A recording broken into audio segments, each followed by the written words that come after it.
tous et bienvenue dans l'émission Parole de femmes. Alors on arrive au bout de cette semaine sur les avantages et les inconvénients de la communauté. Bon, j'espère que je saute tout de suite à la conclusion, mais que vous avez compris qu'il y a quand même beaucoup plus d'avantages d'être en communauté, de pouvoir aussi vivre sa vie spirituelle au sein d'une église locale, d'être entouré de frères et de sœurs. Ça ne veut pas dire que c'est facile et que ce sera facile. Il y aura beaucoup d'occasions de pouvoir exercer la parole en pardonnant, en supportant, etc., etc.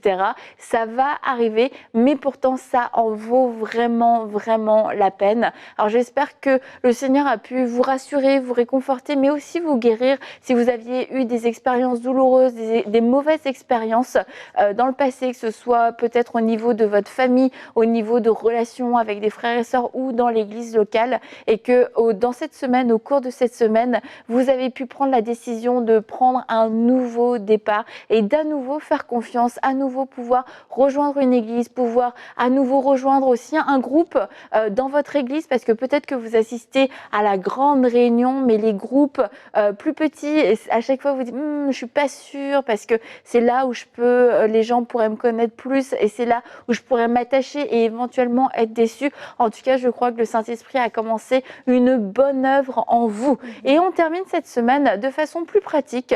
Comment trouver sa place au sein d'un groupe, peu importe le groupe, que ce soit le travail, que ce soit l'école, que ce soit aussi l'église, un nouveau département dans l'église. C'est pas toujours facile de trouver sa place et quelquefois c'est pas du tout spirituel, c'est juste que on sait pas trop comment s'y prendre et il y a de bonnes choses à faire qui vont pouvoir faciliter notre intégration, et puis il y a aussi des choses qui vont retarder l'intégration. Et donc bienvenue à vous Aurélie. Bonne intégration à toi. Alors, tu connais pas mon prénom 5 ans plus tard. Je n'ai pas réussi à intégrer ce groupe. Une des choses à faire lorsqu'on essaye d'intégrer quelqu'un, pas à santé, c'est de pouvoir connaître son nom, ça peut aider. Voilà. Bonjour. Sœur en Christ. Oui, bonjour ma sœur. Chers collègues.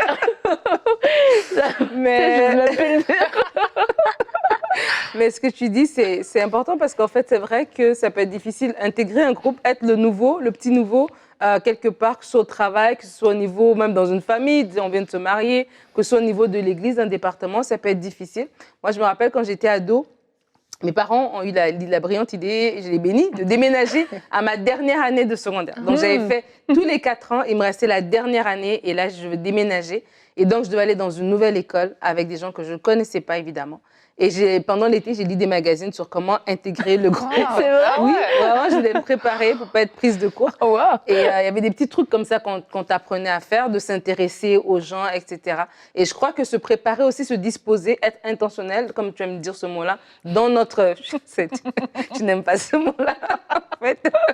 Être intentionnel va nous aider. Des fois, on arrive dans l'église, par exemple, on a parlé de l'église toute cette semaine, et on attend qu'on nous remarque, on attend qu'on nous pose des questions, on attend qu'on s'intéresse à nous, mais vraiment être intentionnel, ça va être par exemple, si on a des enfants qui sont allés à l'école du dimanche pendant le culte, ben, quand on revient, on salue aussi les autres mamans qui sont là, on prend des nouvelles, on échange comme ça, et puis c'est comme ça qu'on commence petit à petit à se familiariser avec des personnes et à trouver 1 ou 2 personnes, c'est pas obligé de s'intégrer directement au gros groupe, mais peut-être ça va commencer par 1 ou 2 qui, elles, vont nous emmener, ah ben tiens, je vais te présenter les autres, et c'est comme ça aussi qu'on arrive à s'intégrer en fait. Et toi, là? Et moi, écoute, moi j'ai lu un magazine. Non, mais oui, c'est ça. C'est sûr que ça demande de sortir de la zone de confort. Hein. Des fois, on attend bien des choses, mais finalement, on peut aussi initier, effectivement, pour aller vers l'autre, puis essayer de connaître, puis connaître le prénom, etc.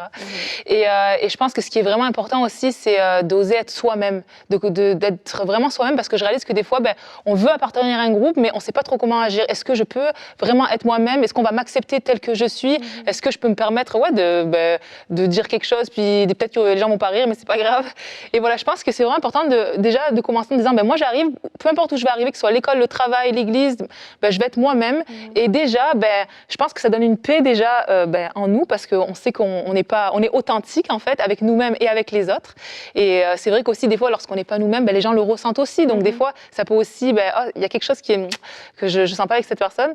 Et donc c'est ça, de oser vraiment être être soi et de se dire, des fois, c'est vrai aussi que ça cliquera peut-être pas avec tout le monde. C'est ça. Et je pense que c'est quelque chose qui peut aussi nous déranger parce qu'on a envie de plaire, on a envie que ça clique, on a envie que ça fonctionne, mais ça arrive que, oui, on est différents les uns des autres et ça ne cliquera pas avec tout le monde. Donc, d'accepter, de dire, on peut s'aimer, ça ne veut pas dire être forcément appartenir à tous les groupes, mais voilà, de dire, je vais être moi-même et je vais apprendre à connaître les gens et ça cliquera avec qui ça doit cliquer.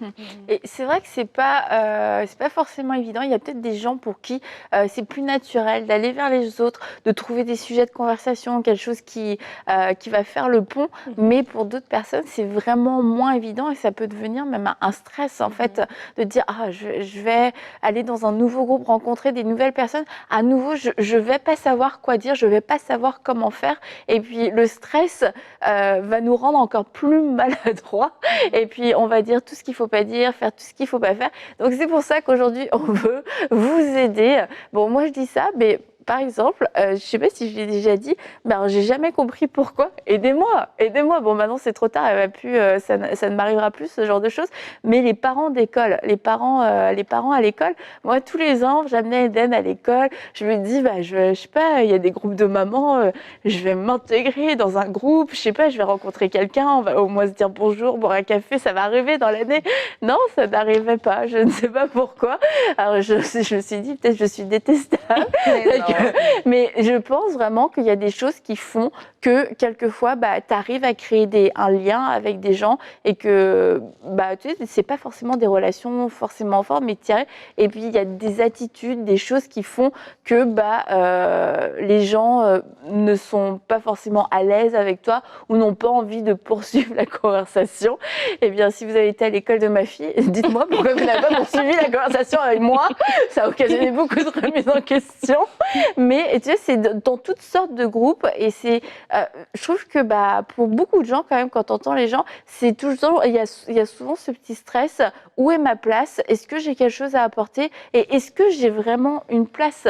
Parce qu'il y a des groupes qui sont déjà faits, puis on n'a pas, je veux dire, dans une église de 2000 membres, dès 2001 avec toi, tu te dis qu'est-ce que ça va changer à la vie de cette église? Est-ce que vraiment j'ai quelque chose qui va tout bouleverser dans cette église? Et c'est comme ça qu'on peut aussi se mettre en retrait facilement. Mais c'est pour ça que ça, c'est un mensonge qu'il faut directement enlever dans notre tête. Merci Nadine. On a notre place dans ce groupe. On a notre place, tout le monde est de la valeur. Et bien nous, on est cette valeur ajoutée parce qu'il n'y a personne d'autre comme nous. On a notre personnalité, on a notre vécu, on a quelque chose à apporter. Donc, du coup, il faut déjà qu'on aille avec cette pensée-là, pas dans une pensée arrogante de voilà, je suis arrivée enfin dans votre groupe, que vous êtes chanceux.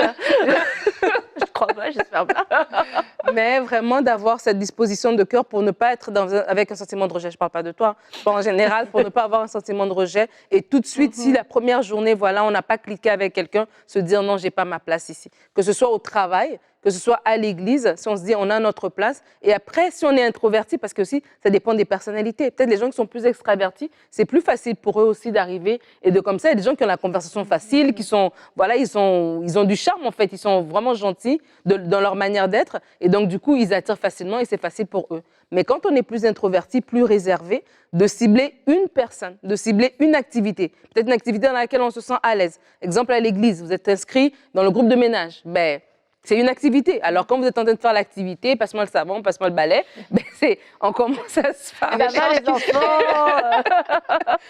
On se parle comme ça, que ce soit le groupe de louanges, que ce soit au travail, par exemple, vous êtes peut-être dans le département informatique, tout le monde, à midi, vous avez la pause en même temps, c'est de parler à une personne, mais vraiment de se dire, j'ai ma place. Et Saint-Esprit, aide-moi, et Dieu va vous conduire. Si l'eunuque éthiopien a pu rencontrer Philippe dans le désert, ça veut dire que vous, alors que vous êtes conduit, alors que le Seigneur est au contrôle de votre vie, il va vous trouver, vous amener vers quelqu'un de bienveillant qui saura peut-être être la porte qui va vous amener vers d'autres personnes, en fait. Et Laure, aujourd'hui, on a une question que je trouve très intéressante. Je viens d'arriver dans un service où les gens travaillent ensemble depuis des années. Avez-vous des conseils pour que je réussisse à m'intégrer? Alors, ça, c'est une bonne question parce que quand les gens travaillent ensemble depuis des années, c'est encore moins facile. C'est vrai, c'est pas facile. Donc, pour répondre à ta question, c'est vrai que l'intégration, comme tu le dis, c'est pas toujours évident, surtout quand des gens se connaissent déjà depuis longtemps, ils ont ont déjà créé des liens, voilà, des amitiés sont peut-être nées, tout ça. Donc toi, tu arrives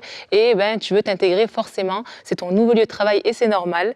Donc écoute, moi, pour t'encourager, le premier conseil que je pourrais te donner, c'est super simple, mais c'est de prier tout simplement d'abord pour ton lieu de travail, pour tes collègues et prier tout simplement pour ton intégration. Dans Psaume 37,5, ça dit « Recommande ton sort à l'Éternel, mets en lui ta confiance et il agira ». Et je pense que dans toutes les sphères de notre vie, on peut recommander notre sort, puis vraiment remettre notre situation entre les mains de Dieu, lui faire confiance et il agira. Et donc voilà, juste tout simplement inclure Dieu vraiment dans cette situation, dans tes relations, prier pour tes nouveaux collègues et puis tout simplement lui faire confiance parce qu'il est évident que Dieu, il a de belles choses pour toi et ça inclut aussi sur le plan relationnel. Ensuite, comme on l'a dit déjà un petit peu, ce qui peut être bon aussi, c'est de poser des questions et de t'intéresser aux autres. C'est vrai que parfois, voilà, on attend à ce que ce soit les autres, mais peut-être de faire ce premier pas. Moi, je sais quand je suis arrivée ici, dans Parole de Femmes, j'ai aimé qu'on me pose des questions. Comment ça va? Combien t'as d'enfants? Plein de questions comme ça. Et je me dis, oh, c'est tellement le fun, je suis bien accueillie. Donc voilà, si tu veux être aussi, si tu veux aussi, voilà, que les gens se sentent écouter, entendu, puis apprendre à les connaître, les gens sont toujours touchés par cette action. Ah, cette personne t'intéresse à moi, waouh! Surtout des fois dans des milieux de travail qui sont pas chrétiens, puis c'est vrai qu'il y en a qui viennent, qui font leurs tâches, ils repartent chez eux, puis ils sont peut-être pas habitués à ce que quelqu'un vienne leur poser des questions. Donc je t'encourage vraiment à t'intéresser aux autres. Je pense que ça va vraiment faire la différence et ça va t'aider à t'intégrer. Ensuite, vraiment, ce qui est important, c'est de rester aussi soi-même, comme ça a été un peu dit. La Bible dit que nous sommes des créatures merveilleuses, dit que nous sommes créés à l'image de Dieu, que nous sommes uniques. Donc, en fait, on n'a aucune raison de ne pas être nous-mêmes. On a tout pour être nous-mêmes. Et je pense que ça aussi, c'est important parce que du coup, ça va vraiment te permettre d'être dans l'authenticité, d'être toi-même et de peut-être même créer des amitiés, débloquer des relations parce que tu vas être toi-même. Donc, ça va aussi attirer les gens parce que ça va te donner aussi confiance en toi. Si tu es toi-même, tu vas prendre confiance en toi. Donc, vraiment, ose être à 100% toi-même. Ensuite, ça serait de prendre des initiatives aussi, comme ça a été un petit peu dit. Par exemple, je sais pas, aider ta collègue. Voilà, tu as une collègue qui a besoin d'aide, propose-toi, rends-toi volontaire pour l'aider. Ou encore, peut-être qu'il y a une pause du midi, puis les gens vont peut-être manger quelque part. Demande, où c'est que vous allez manger à midi? Est-ce que je peux venir? Voilà. Non? Ouais. Imagine, on te dit non. Ah non, mais bon. En tout cas, non, t'inquiète pas. Au moins, tu auras fait l'initiative. Non, mais au moins, tu n'auras rien à te reprocher. Donc moi, je t'encourage vraiment à le faire pour pas avoir de regrets. Voilà, prends cette initiative de oser. On n'a jamais rien à perdre à oser. Et voilà. Et en même temps, ce qui va être aussi important dans un groupe, je pense vraiment, c'est de ne pas être trop envahissant. Je pense que c'est important. Il y a le verset du Proverbe 25-17 qui dit « Ne va pas trop souvent chez ton ami, sinon tu le fatigueras et il finira par te détester. » Donc dans ce cadre-là, on ne parle pas forcément de suite d'amitié, mais je pense que ça s'applique aussi de peut-être pas être trop envahissant, tu sais, toujours coller une personne parce que tu veux son attention, ou poser peut-être des questions un peu trop personnelles, ou être trop en mode, comment on dit, c'est quoi le mot, interrogatoire, comme la police, tu poses plein de questions les unes après les autres. Je pense que voilà, le temps va faire les choses, donc c'est bon, prends ton temps, ça va le faire, mais voilà, ne pas être trop envahissant. Et du coup, donc ça m'amène à mon dernier point, c'est la patience. Voilà, dans Ecclésiaste, ça dit qu'il fait toute bonne chose en son temps, donc le temps va faire les choses, donc sois patient, continue de prier pour ton équipe, d'être là pour les gens, d'être disponible, d'être toi-même, et au fur et à mesure, tu verras que ton intégration va se faire parfaitement. Merci Laure, excellent conseil. Et non, ils vont pas vous dire non, vous inquiétez pas. Ça va aller. Non, pourquoi non? Et aussi un des points, lorsque on arrive dans un nouveau groupe, c'est de pouvoir prendre le temps d'observer, parce qu'on peut arriver et puis être tout de suite envahissant dans le sens où on arrive, on est le petit nouveau et puis on veut tout bousculer, on veut tout changer et sans prendre le temps d'observer comment ça fonctionne, qui est qui. Et puis du coup, on va brusquer certaines personnes et puis ça va mal commencer certaines relations. Et on peut arriver avec de bonnes intentions, mais ça peut être perçu comme une forme d'arrogance ou d'orgueil. Ah, moi je sais mieux que tout le monde, alors que c'est peut-être votre façon à vous de vouloir vous intégrer, vous dire ah, mais je vais les aider à faire mieux, je vais aider mon département à mieux travailler, je vais aider les élèves dans ma classe à mieux travailler, j'arrive dans un groupe où je prends toute la place parce que j'ai l'impression que c'est comme ça que je vais me faire accepter. Mais en fait, ça ne fonctionne. Si vous vous rendez compte que ça ne fonctionne pas, c'est peut-être qu'il y a quelque chose à ajuster à ce niveau-là. Et moi aussi, j'avais une pensée pendant que Laure répondait à la question pour les personnes qui se disent, ben moi, j'ai essayé tout ça. J'ai essayé de faire ça et ça n'a pas marché. Et du coup, ça a amplifié encore en moi le sentiment d'être rejeté. J'aimerais vraiment, par la grâce de Dieu, vous rassurer que vous avez votre place. Il y a un groupe pour vous, en fait. Et peut-être vous êtes allé dans ce premier travail ou dans ce premier département et ça ne s'est pas bien passé. Mais c'est comme on a dit pendant la semaine, c'est pas parce qu'on a été blessé à l'église qu'on laisse tomber l'église. Ben, la même chose, c'est pas parce que vous n'avez pas bien été accueillis dans ce groupe-là que vous devez vivre en solitaire, en fait. Il y a un groupe pour vous et c'est question tout simplement, vous aussi, de faire table rase et de laisser les Seigneurs aussi vous guérir de ce besoin peut-être vraiment émotionnel que vous avez de relation, ce qui fait que quand vous arrivez, vous avez du mal à vous intégrer parce que les petites subtilités, comme Laure a dit, de poser les bonnes questions, de s'arrêter, de ne pas aller trop loin, vous n'avez pas à les maîtriser et du coup, des fois même le début se passe mal en fait. Et avant qu'on puisse continuer, Annabelle, si tu permets, on va juste prier pour ces personnes-là. Vraiment, surtout par rapport à l'église locale. On a parlé de l'importance de l'église locale et peut-être qu'il y a eu des ratés dans le passé, mais vraiment vous rassurer que vous avez de la place. Et si vous voulez aussi grandir en tant qu'enfant de Dieu, c'est aussi être dans un groupe en fait. Et peut-être vous allez dans une église qui est une grande église et vous pourrez peut-être partir pendant des semaines et personne ne saura parce que vous allez arriver juste à temps pour le culte et vous partez dès que le culte se termine. Mais aussi, on vous encourage à trouver un groupe au sein de cette église. Il y a sûrement un plus petit groupe avec des personnes avec lesquelles vous pourrez échanger et ça va vous aider à grandir. Seigneur, je te recommande mon frère et ma sœur qui écoute cette émission et qui se dit, oui, moi, j'ai voulu intégrer des groupes, mais ça n'a jamais marché. J'ai toujours été mis de côté, j'ai toujours été rejeté, j'ai toujours été oublié. Seigneur, toi, tu es le Dieu qui nous voit. Tu vois chacun d'entre nous. Il n'y a aucune personne qui est superflue. Il n'y a aucune personne qui est de trop. Seigneur, si cette personne dans sa vie s'est toujours sentie de trop, s'est toujours sentie comme la cinquième roue, s'est toujours sentie comme la personne qu'on met de côté. Seigneur, je viens au nom de Jésus chasser cette pensée de rejet,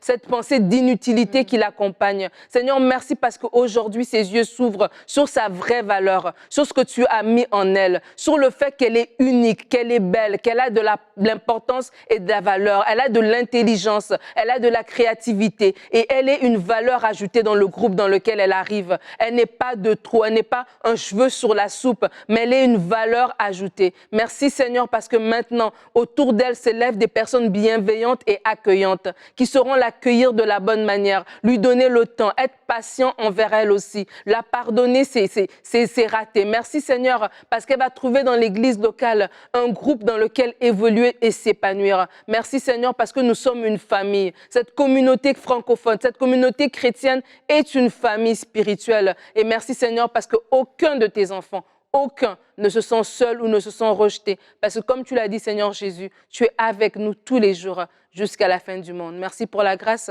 et ta paix que tu déposes dans le cœur de chacun de tes enfants.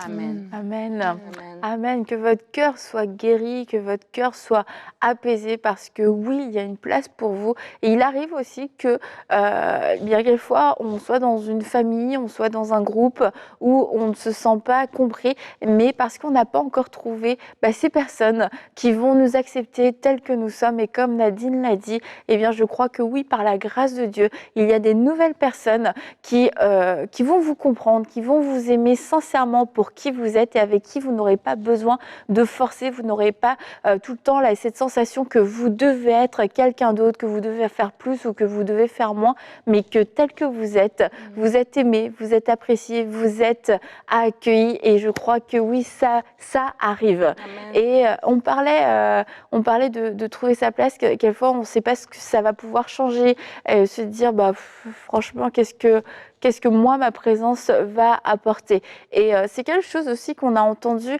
dans certains témoignages lors des dernières campagnes, des gens qui disent, vous avez dit certains, franchement, moi, ma contribution, qu'est-ce qu'elle va pouvoir apporter? C'est tellement peu par rapport à l'objectif complet, c'est tellement peu par rapport aux besoins. Et c'est aussi comme ça qu'on peut sentir quand on entend la vision, quand on se dit mais c'est tellement grand, qu'est-ce que moi je vais pouvoir faire? Mais c'est parce que chacun va finalement faire quelque chose que on va pouvoir ensemble arriver au but, on va pouvoir ensemble atteindre l'objectif. Et aujourd'hui, je veux vous encourager à croire en vous, à croire dans ce que Dieu vous a donné, à croire dans ce que Dieu vous a mis à cœur, et sachez que ça va faire la différence. Quand on fait quelque chose, forcément ça avance, forcément ça ajoute. Et c'est fou. Et quelquefois, quand par exemple, pour notre corps, chaque gramme va produire 1 kilo. Et de kilo en kilo, nous voyons l'objectif s'éloigner ou se rapprocher. Ça dépend dans quel sens on va.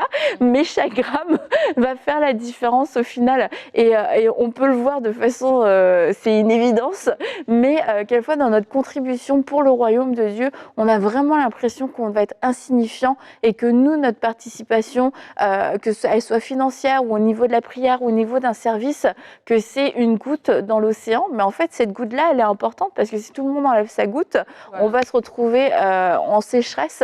Et c'est au moment où je valorise ce que Dieu m'a donné que je vais pouvoir le donner avec assurance et pas le cacher avec honte et me dire non, ça servira à rien.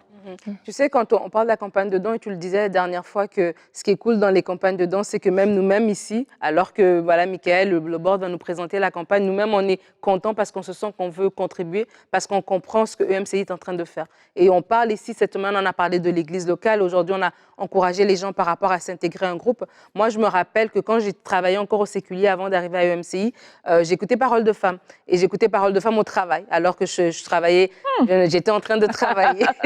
Je mettais l'audio et j'écoutais Parole de Femmes. Et les différents sujets m'ont béni, les différents sujets m'ont fait réfléchir, m'ont questionné, m'ont rassuré dans des décisions que je faisais, dans des révélations même que j'avais par rapport à la parole. Mais tout ça, ce contenu-là, j'ai eu accès parce qu'il y avait des gens, quelque part, il y avait des 1000 pionniers, il y avait des gens qui avaient donné pour le château, il y avait des gens qui, en 2012, avaient déjà cru en la vision. Il y avait des gens qui avaient cru à enseigne-moi.com. Ces personnes-là, peut-être se disaient, ah, c'est juste un 100 €, c'est juste un 50 $, mais ça a contribué, en fait, et ça m'a aidé. Et donc, ça veut dire aussi, quand tu es en train de parler, on parle de la valeur ajoutée qu'on est en train de faire, c'est se dire que, OK, là, on entend cette campagne des 5000 semeurs, on entend que, voilà, il y a ces projets, que ce soit ma Bible, que ce soit l'auditorium, que ce soit les conférences, que ce soit le Studio B, etc.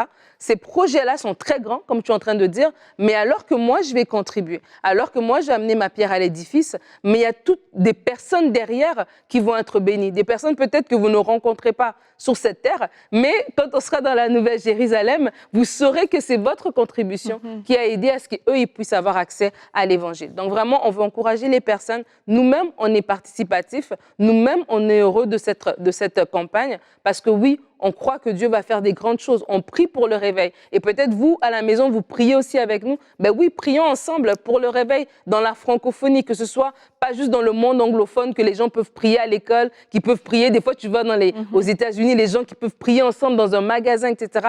Tellement il y a des chrétiens partout. Ça peut aussi se retrouver en francophonie, que ce soit en Afrique, que ce soit en Europe, que ce soit dans les autres pays francophones, dans les îles, etc. Mais tout ça se réveille en francophonie. Le Seigneur utilise différents outils, comme différents canaux, comme le contenu des programmes EMCI, en fait.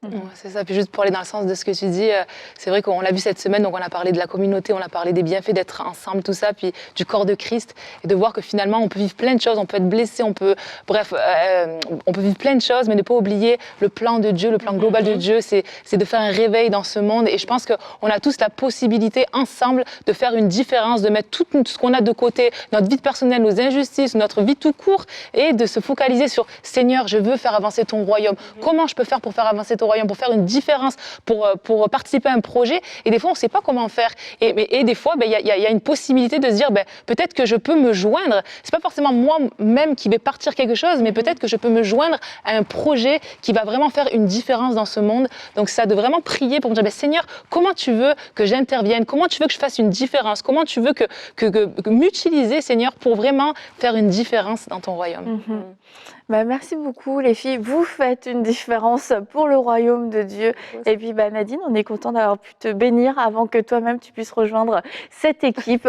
Et vous savez, on aura aussi ces temps de conférences et je l'ai dit et je le redis encore, j'espère de tout cœur qu'on aura l'occasion de pouvoir se rencontrer aussi lors de ce temps de conférence, qu'on pourra se croiser, qu'on pourra prier ensemble, qu'on pourra échanger, vous pourrez partager vos témoignages, vous pourrez nous raconter ce que Dieu a fait dans votre vie et puis vous pourrez voir aussi ce que votre contribution a pu produire pour le royaume de Dieu. Et si vous voulez devenir un semeur, si vous voulez participer, rejoindre les 5000 semeurs, vous pouvez aller à l'adresse qui s'affiche.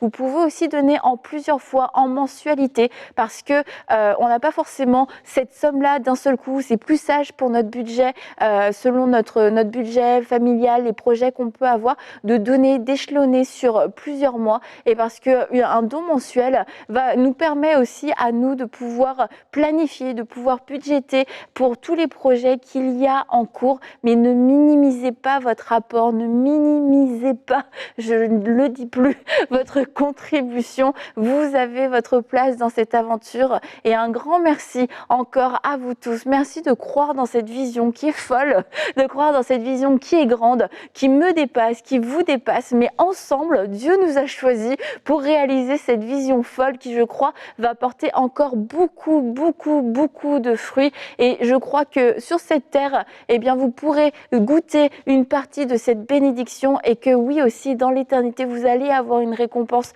pour tout ce que vous avez pu donner, votre contribution au royaume, la façon dont vous êtes engagé dans cette vision. Le Seigneur se souviendra de chaque chose et ça semblera peut-être petit à vos yeux, mais il a dit que les derniers seront les premiers et quelquefois on peut se sentir les derniers dans nos contributions, dans ce qu'on peut apporter, mais le Seigneur connaît votre cœur et il sait que vous avez répondu avec générosité alors que quelquefois c'était même difficile et pourtant vous avez fait ce choix de foi, ce choix de générosité et je crois que Dieu est juste et fidèle pour s'en rappeler, il s'en rappellera, sa fidélité se manifeste dans vos vies au nom de Jésus et on se dit à bientôt pour une prochaine émission de Paroles de Femmes.